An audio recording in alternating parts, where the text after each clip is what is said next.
around the center of the Arthur Kill Blueway. I would like to welcome all of you to the 2023 City of Water remote presentation, our 4th annual video. First of all, let's thank the Waterfront Alliance and their partners for implementing this important bi-state Harbor Estuary event. This year, our video will reference the connection and impact of climate change, not only on our waterfront region, but also the Arthur Kill Blueway.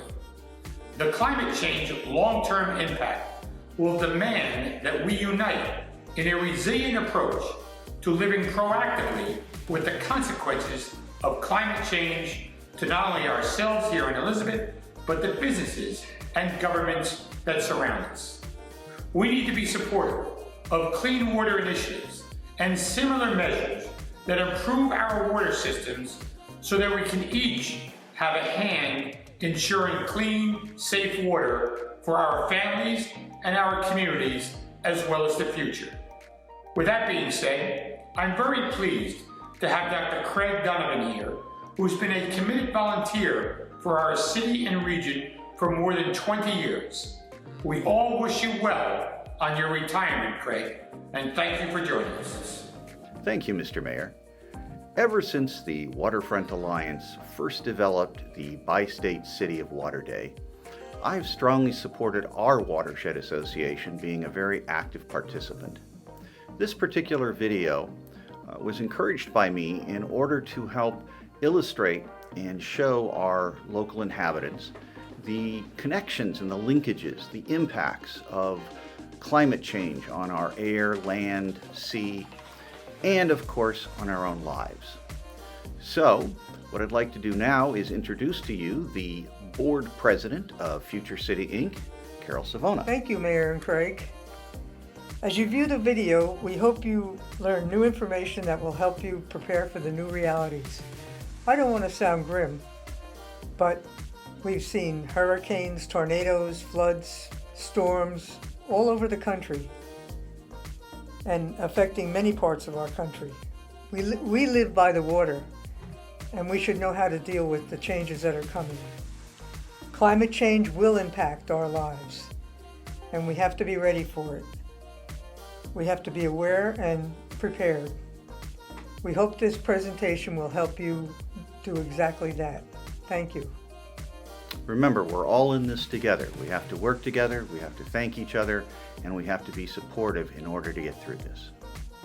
The region was originally inhabited by various Native American tribes, including Lenape.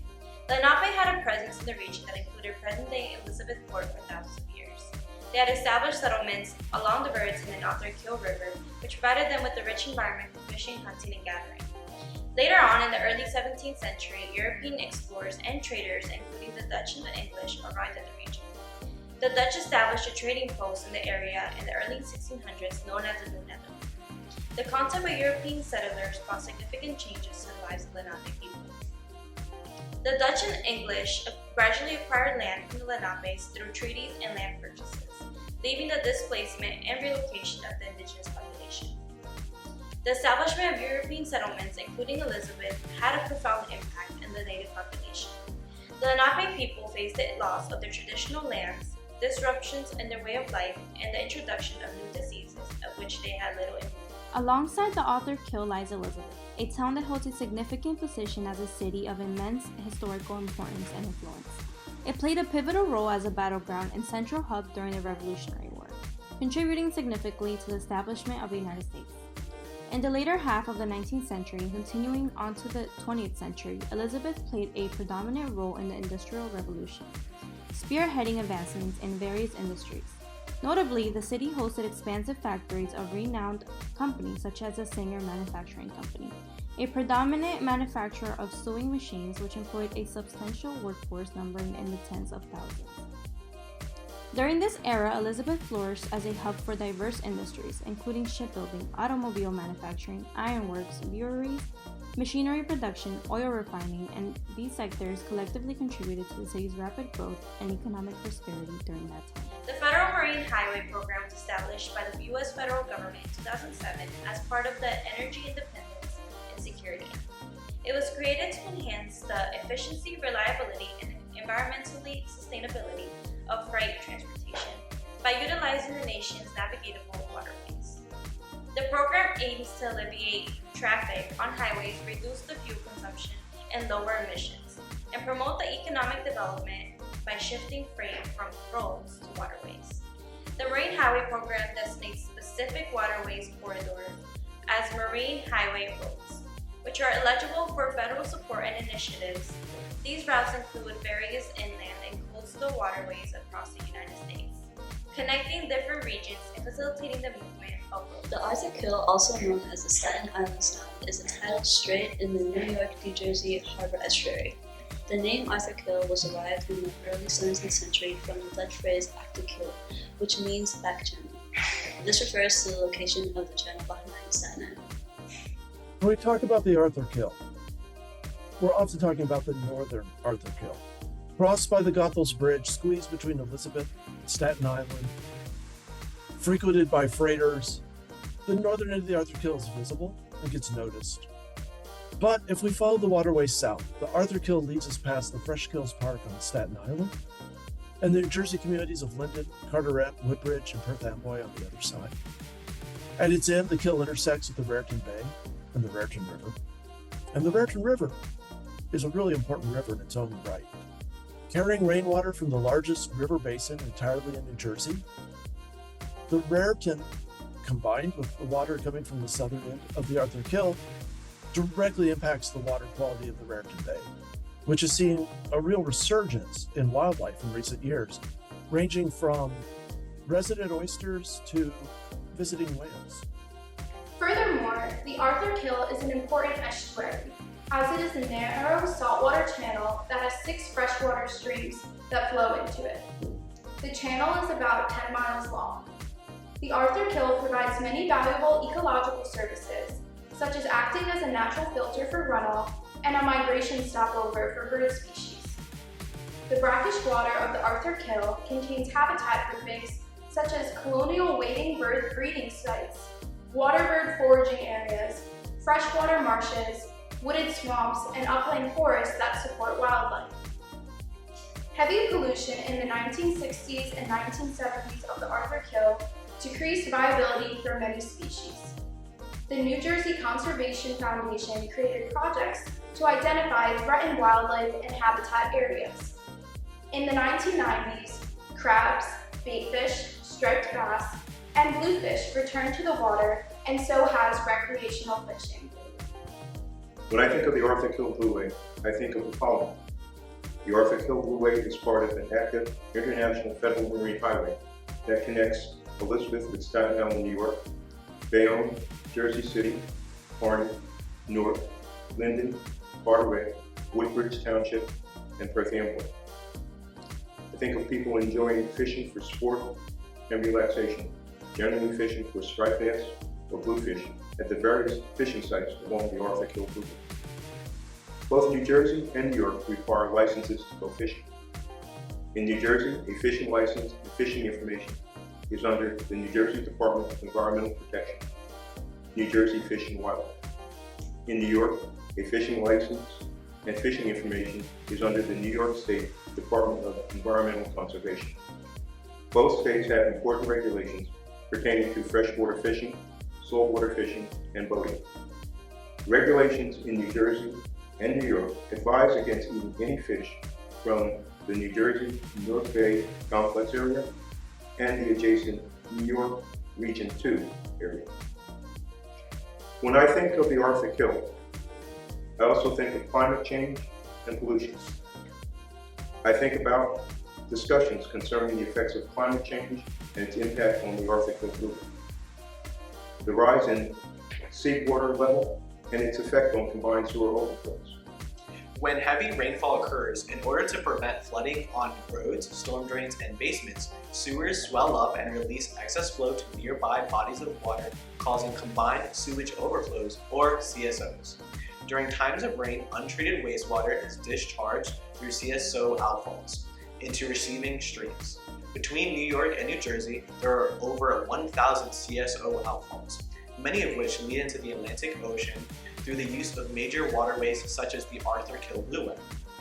The water is then polluted with various contaminants such as pathogens, oxygen-demanding pollutants, suspended solids, toxins, and floatable matter. The new construction being built along the shoreline of the Arthur Kill Blueway, and the impact of a rise in seawater level. The effects of rainy weather on increasing impervious surface area and its effect combined with rising seawater level.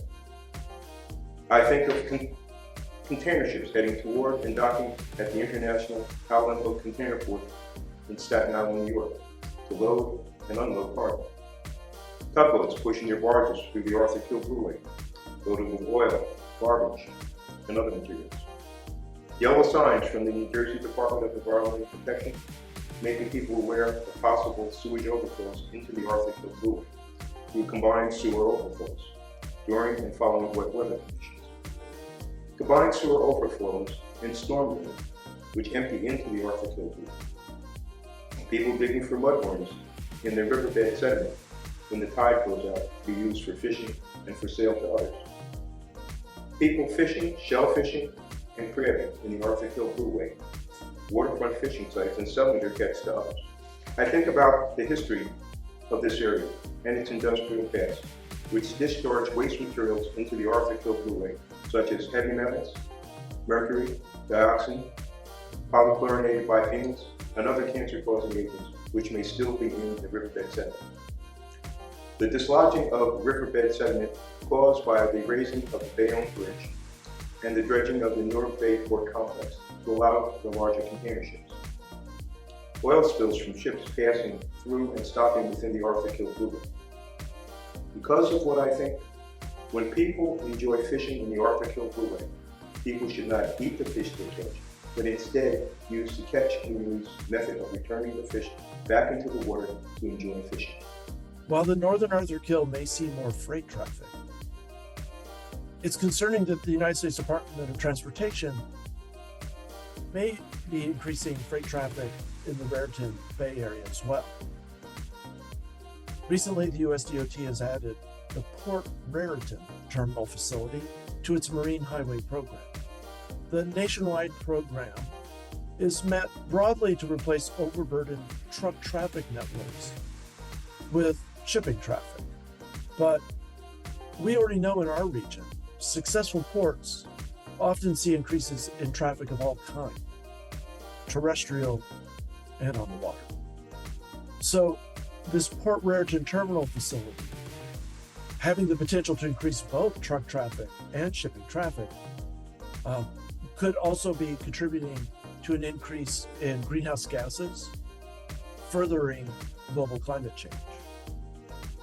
In addition, it could be impacting the shorelines in this already impacted estuarine landscape and raise serious concerns for environmental justice in the communities both along the Raritan River as well as the lower Arthur Kill and Raritan Bay. With that, you can see the importance as this proposal moves towards implementation to draw in those communities with meaningful engagement and scientific engagement and guidance before project implementation proceeds. We've all seen the early ripples of climate change already, and resilience and adaptation solutions are aimed at preparing and protecting our families and infrastructure from those climate risks. The coastal region of New York and New Jersey is among the most densely populated regions of the nation. And on this City of Water Day, I think it's really important to reflect on the fact that we are cities and counties and states and communities that are all connected to the waterfront in so many different ways. The waterfront is home to diverse communities and diverse uses. Almost every use you can think of exists along our coastlines. Residential uses, commercial, industrial, recreational, and all of these sectors play a really vital role in our way of life and in our region's economy. Some places across the region are already feeling the impacts of climate change. Hurricane Sandy and Hurricane Ida serve as alarming and drastic reminders of both the storm surge and extreme rainfall risks in our region. But there's more everyday impacts that neighborhoods are already struggling with. And along our waterfronts, we face a triple threat when it comes to climate risks. First is the threat of storm surge, which refers to the rise of water that's generated from a storm. Second is sea level rise, or tidal flooding, which is more of a slow creep. And over the next several decades, the northeast region of the United States is expected to see a rate of sea level rise that's 3 times greater than the global average. And finally, extreme rainfall, or cloudburst rain events, where we're projected to see and experience more frequent and intense rain events. Again, Hurricane Ida and Hurricane Henri were examples of what that extreme rainfall might look like, but we're seeing this happen now even through unnamed rain events and storms. In the summer of 2022, Waterfront Alliance and the Rise to Resilience Coalition together took on an effort to introduce flood risk disclosure legislation in the state of New Jersey. Flood disclosure is aimed at providing transparency and awareness to home buyers and renters about the flood risk and flood history of a home, so that buyers and renters can make the most informed decision on where they're going to call home. Once upon a time, you might have been able to look at a property, see that it's near the waterfront, and say, that property probably has a good chance of flooding. But today, climate risks are growing so quickly, and we're seeing so many homes in inland parts of New Jersey flooding regularly because of extreme rainfall events, because maybe they were once built on a wetland or in a low-lying area, or there's poor drainage infrastructure in the neighborhood or in the community. And those risks are hard to identify. Disclosure is aimed at providing a simple form to home buyers and renters when they're purchasing or renting the home that tells them if the property has ever flooded, if the property is in a FEMA 100-year or 500-year floodplain, and if any flood insurance claims have ever been filed on the property. Before this law, there was no mandatory statewide disclosure in New Jersey, meaning that you could go into a home without knowing the full risks that you face, meaning that you could be taking on additional costs for the flood damages that property may or may not experience.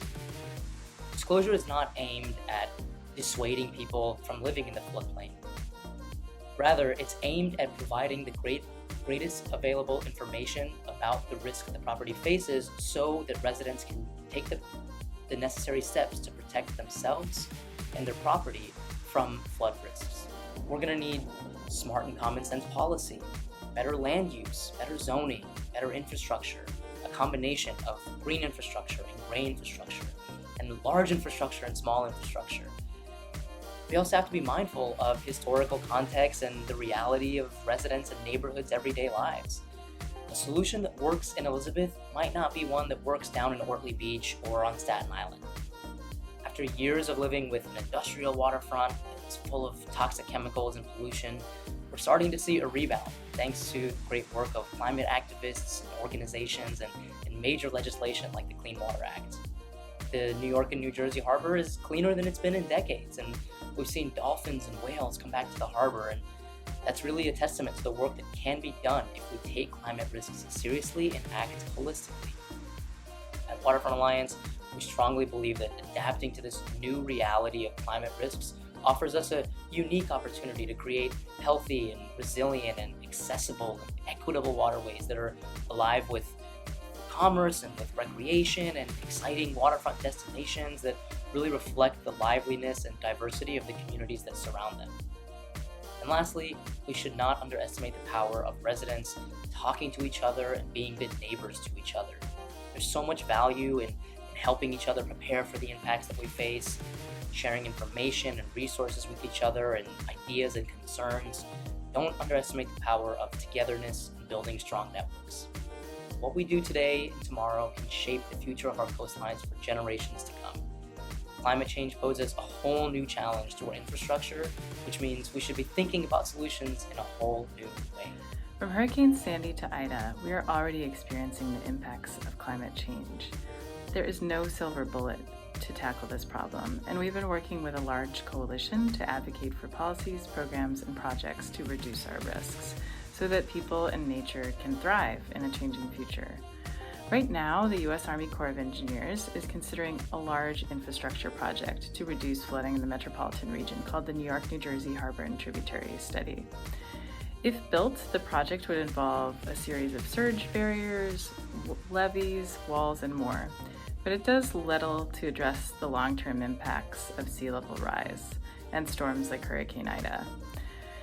We have been working with a large coalition to advocate for the project to be built to address all types of flooding, to ensure that the priorities of residents, especially those experiencing the greatest impacts of climate change, are heard in the decision-making process, and that the impacts to the environment are minimized.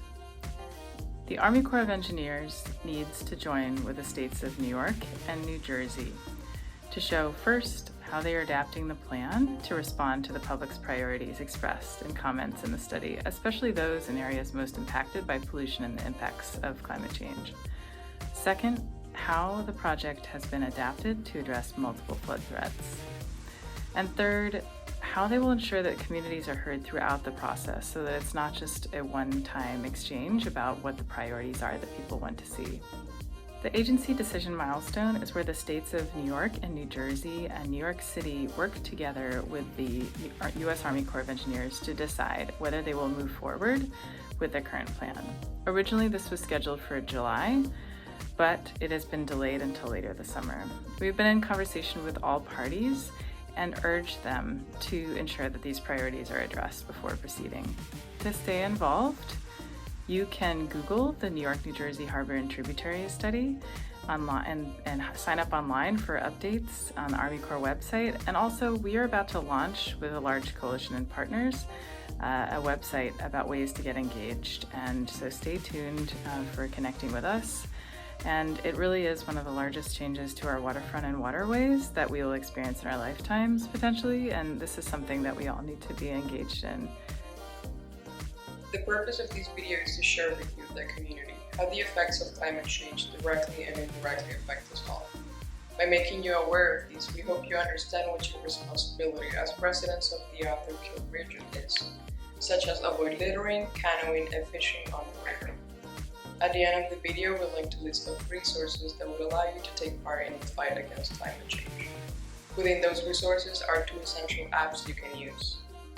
The Marine Life app helps you understand the conditions of the after-care marine life, including the catch and release program and what it is. The other app is the weather app.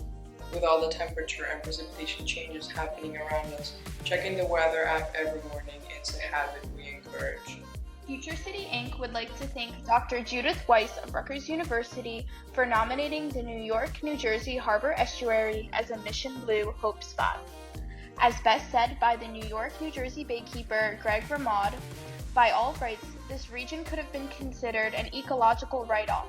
Instead, because of community concern, the New York, New Jersey Harbor Estuary is an incredible environmental comeback story that epitomizes a hope spot.